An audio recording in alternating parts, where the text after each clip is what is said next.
Hello friends, James Stevenson back with another episode of Who's Hating Hard on Tesla Today. For the first time ever, it's the Environmental Protection Agency, the EPA, hating hard on Tesla. I'll run the Who's Hating Hard on Tesla Today sizzle before I show you Loki in his bed where he's been for the past couple of videos, sleeping off breakfast. And I'll show you my share desktop here. You can keep an eye on Loki in the Loki cam while I turn my attention to this long post, which I began. The EPA has released its 2023 Automotive Trends Report, including chart crimes against Tesla, with the eyebrow raised emoji. When comparing other automakers' average fuel efficiency, CO2 emissions, and EV percent of fleet, at Tesla Trip tagged me requesting that I chart the same data but without the chart crimes. First, here's how the EPA charted it. I wish they had charted it right in the first place, and then I wouldn't have had to type in all of their data and chart it properly. But let's take a look at how this was presented on page 6 of the EPA report that was published earlier this month.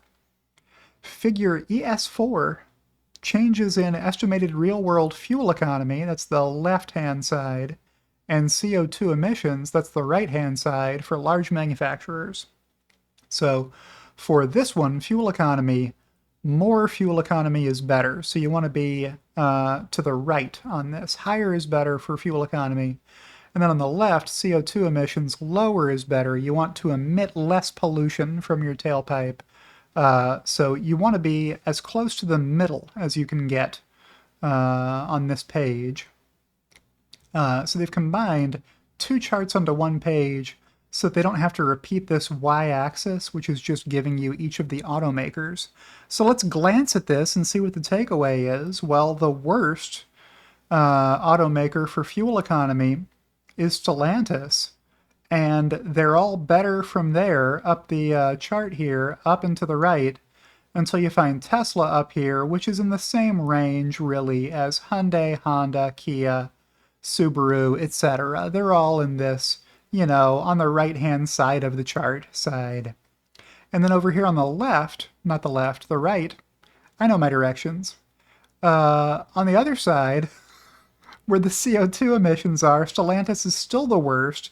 Over 400 grams of pollution per mile driven is the fleet average for Stellantis vehicles sold in the US. And GM is second worst, etc. And then you go up and to the left until you get back to Tesla, which is doing a little better than the rest. Have you been paying attention? Did you hear how I misled you? I read you the chart visually as you would if you weren't paying close attention to what they did. What's the chart crime that I mentioned earlier? It's that they have given Tesla their own separate axis labels.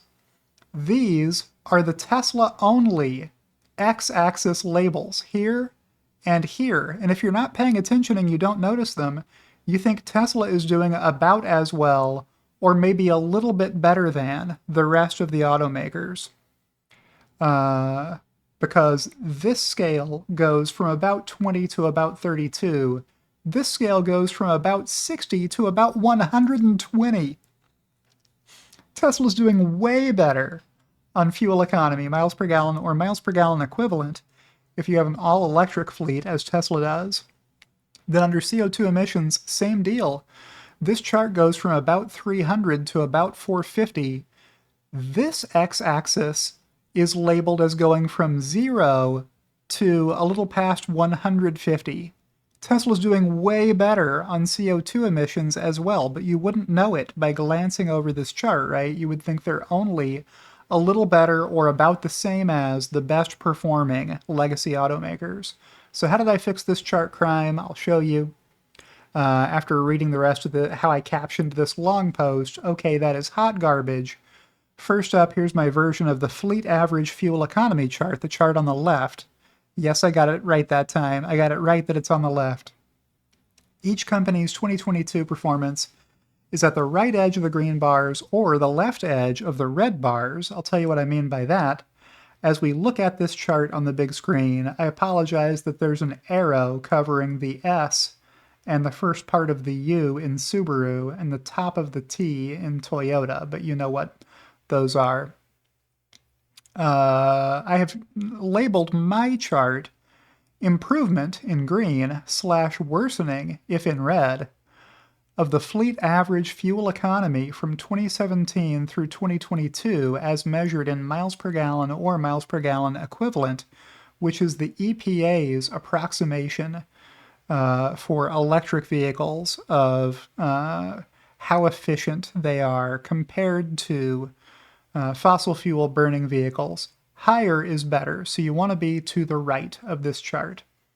What's Tesla's miles per gallon or miles per gallon equivalent? Well, it has grown from the high 90s to nearly 120. I left 120 off the chart, but this green bar ends very near where the 120 line would be, as Tesla has improved its fleet average fuel economy by 21.1 miles per gallon equivalent over the past 5 years. How have the rest of the automakers done? Well, the second best automaker has improved by 0.5 miles per gallon from the high 20s to still the high 20s. Second place needs a telescope to see Tesla. That's how far behind they are. This is the appropriate way of visualizing this data so that people can tell how far out in front Tesla is. Here's Honda. They've gotten worse by 0.7. Kia is better by 1.5. Subaru is worse by 0.6. Toyota has gotten better by 2.5 miles per gallon, commendably, but still below 30, which is not great. These automakers need to sell more EVs to drag their fleet average fuel economy up. VW has lost ground, BMW has lost ground, and GM has lost ground to nearly last place. Stellantis is still in last place, despite having improved by 0.2 miles per gallon over the past 5 years, to still the worst.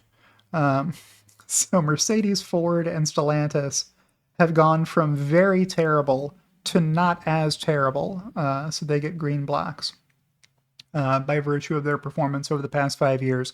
I'll talk about some of the reasons for that later. So I'll X out of here and say, yes, about half legacy automakers are actually getting worse, making less fuel-efficient vehicles today than they made 5 years ago. Next, the chart showing each automaker's fleet average pollution emitted per mile traveled. Note that the x-axis direction has flipped to lower is better, so the current performance is at the left edge of the green bars or the right edge of the red bars. Let's take a look at this one. So this is the improvement or the worsening of fleet average CO2 emissions from 2017 to 2022 as measured by grams per mile. Lower is better. Here's Tesla. Tesla remains at 0. Now, Grant Belden and possibly others argued with me in the comments that the number is more than 0 if you believe in the long tailpipe theory, that because people charge their Teslas from coal-fired power plants, the number is more than 0. Well, all right, there's a lot of problems with that theory. One of them is if I have solar panels on the roof of my house and that's how I'm recharging my Tesla, the number is 0. It's 0 if you charge from a renewable energy source that isn't polluting. But even if you live in Wyoming, where they produce their power from coal, and you don't have any solar panels on the roof of your house that you can charge from, fine. It's still less pollution to have a power plant that was designed to operate efficiently, produce that power, and run a secondary loop on the water used for cooling to run that steam through a turbine and produce more electricity, right, than it is for your inefficient internal combustion engine vehicle to produce mostly waste heat. That's what you get when you run your engine in a regular traditional ICE vehicle. So still far less pollution than any of these brands have for their fleet average CO2 emissions. We've got Hyundai and Honda here. In second and third places, Hyundai is getting better, Honda is getting worse. Kia got better by a lot. Toyota also got better by a lot. So they're moving towards the left on this screen. Lower is better. Instead of getting worse like GM and Mazda are, to their shame.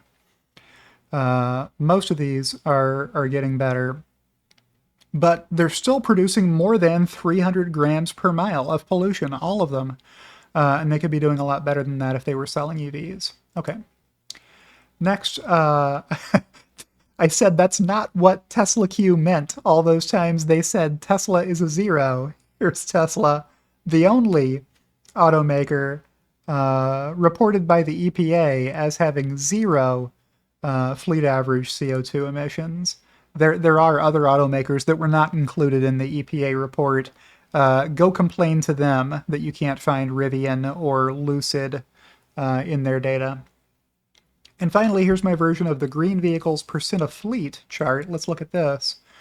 So the EPA counts EVs, plug-in hybrids, and fuel cell vehicles as being EVs. So they've provided percentages of the fleet that are EV versus ICE. So mild hybrids are lumped in with ICE, as they should be. Some of those mild hybrids have only a 20 or 30 mile all-electric range on them, but you would still have to refuel that vehicle with gasoline to recharge the battery. So that's an internal combustion engine vehicle for sure. How's everybody else doing? Tesla's at 100%. You can see the green bar stretching from side to side. Hyundai at 4%, Honda at 0%, along with Subaru and Mazda. Several at 2%, Toyota, Nissan, GM.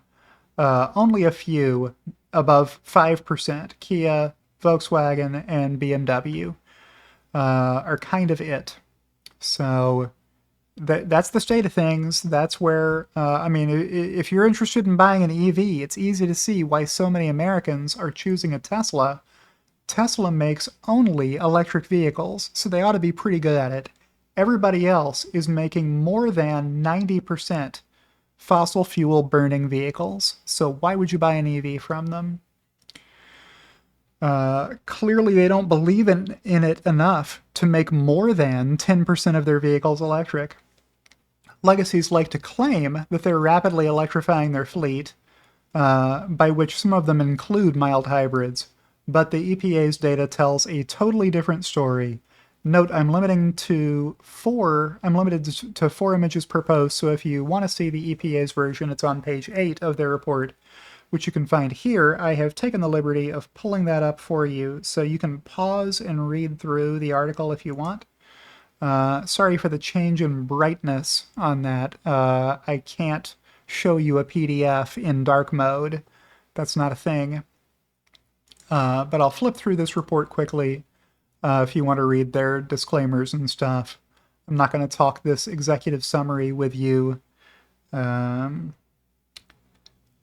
I guess I'll hit the high points here. New vehicle CO2 emissions and fuel economy had the biggest annual improvement of the last 9 years, reaching record low CO2 emissions and record high fuel economy. Not by a lot, folks. Not by a lot. Not by enough. This needs to be improving a lot more than it is. Yeah, it used to be a lot worse in the 70s, but really, it didn't get any better in the 90s or early 2000s. It got worse a lot of the time here before it got better. So the 4 largest vehicle types are at record low CO2 emissions. However, long-term market shifts away from cars and towards sport utility vehicles have offset some of the fleet-wide benefits. What's that say? It says companies are making fewer sedans these days because they have judged that the market would rather buy SUVs and trucks than sedans compared to prior years. There's a chart here that shows you that trend.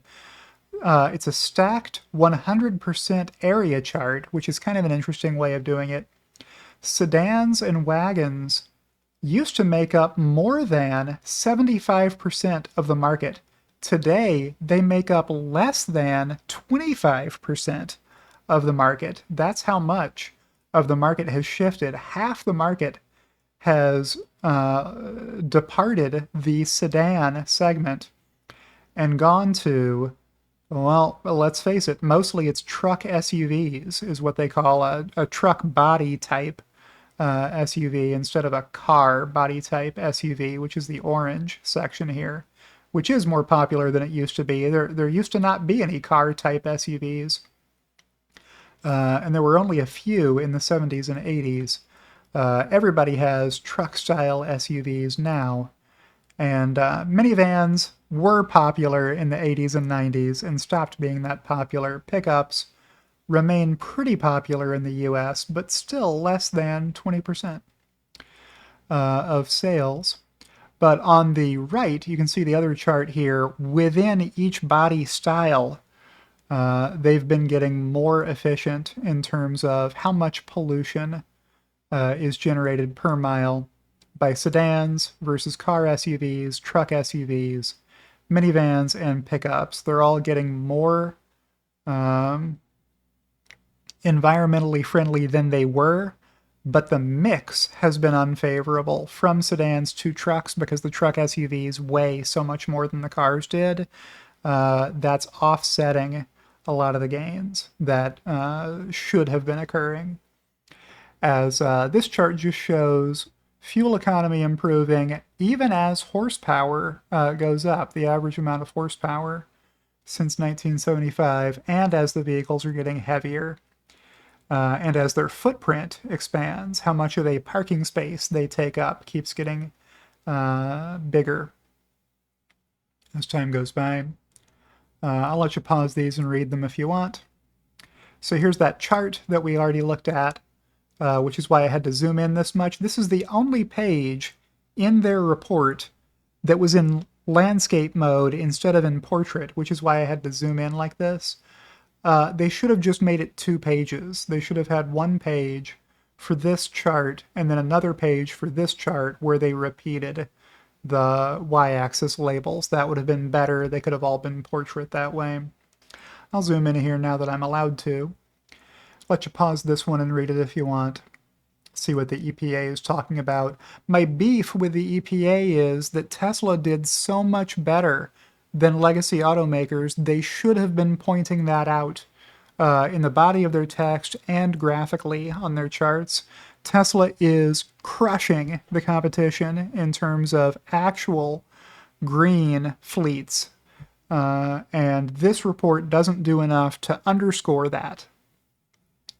Here's the chart for how they did the PHEV/EV/FCV fuel cell vehicle, meaning a hydrogen car. Tesla at 100%, everybody else in the single digits. Yeah, just not enough. Oh yeah, and the rest of this report is about greenhouse gas credits, regulatory credits, and how those are doing. So if you want to read about that, you can pause the video. This would be too long a video if I talked about all this stuff. So maybe I'll do another video on this one day. But just wanted to let you read the report if you want. I'll scroll back up and try and find an example, because I didn't talk about an example of what I meant.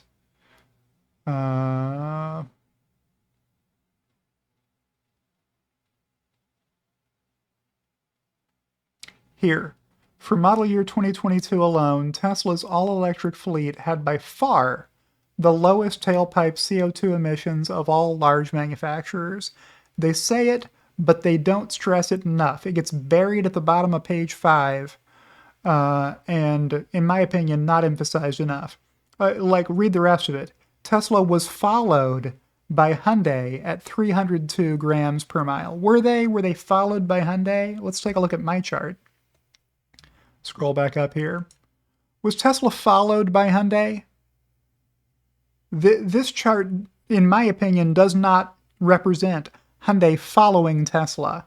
Way back in the dust, in the distance, behind Tesla, in a distant second place, do you find Hyundai clumped together with 7 other automakers that are all equally behind Tesla, is how I would have characterized that.